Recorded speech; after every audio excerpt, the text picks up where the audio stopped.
বিসমিল্লাহির রহমানির রহিম। রাঙ্গুনিয়া উপজেলা এলডিপির উদ্যোগে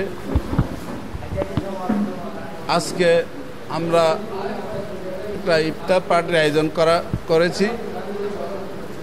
আমাদের নেতা ডক্টর কর্নেল অলি আহমদ সাহেবের নেতৃত্বে Bangladesh Liberal Democratic Party LDP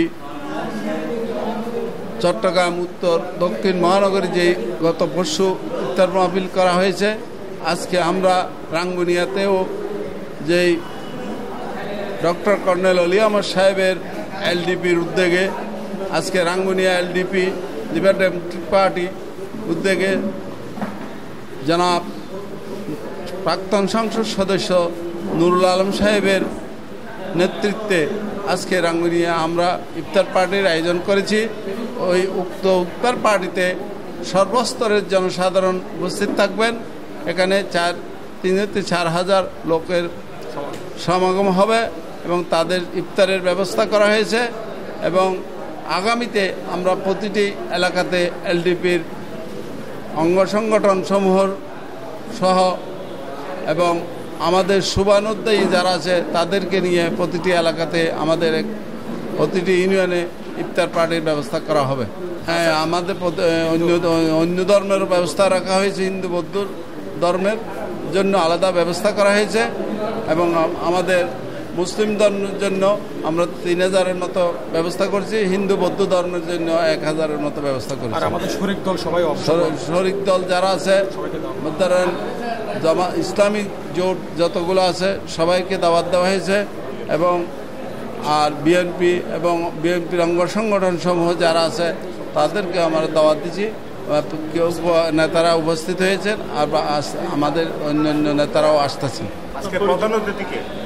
আজকে প্রধান অতিথি লিবারেল ডেমোক্রেটিক পার্টি কেন্দ্রীয় প্রেসিডিয়াম মেম্বার জনাব নুরুল আলম সাবেক এমপি।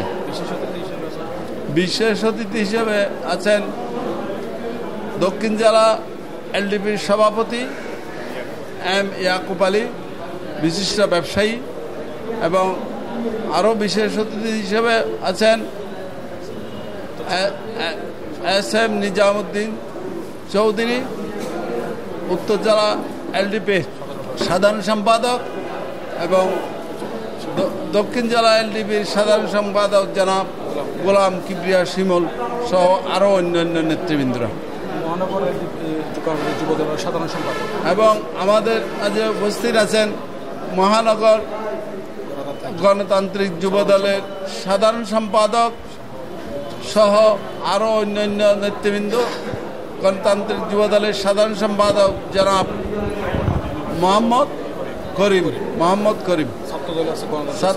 গণতান্ত্রিক ছাত্র দলের উত্তর এবং দক্ষিণ জেলা এবং মহানগরের বিভিন্ন ছাত্র দলের নেতৃবৃন্দরা এবং রাঙ্গুনিয়ার সর্বস্তরের নেতৃবৃন্দরা এবং রাঙ্গুনিয়ার মেহনতি মানুষের বন্ধু জনাব নুরুল আলম সাহেব আজকে সবাইকে দাওয়াত দিয়েছেন ইফতার মাহফিলে অংশগ্রহণ করার জন্য এবং সর্বস্তরের জনসাধারণ ইফতার মাহফিলে উপস্থিত হবেন এবং আগামীতে আমরা আমাদের কার্যক্রম চালিয়ে যাব।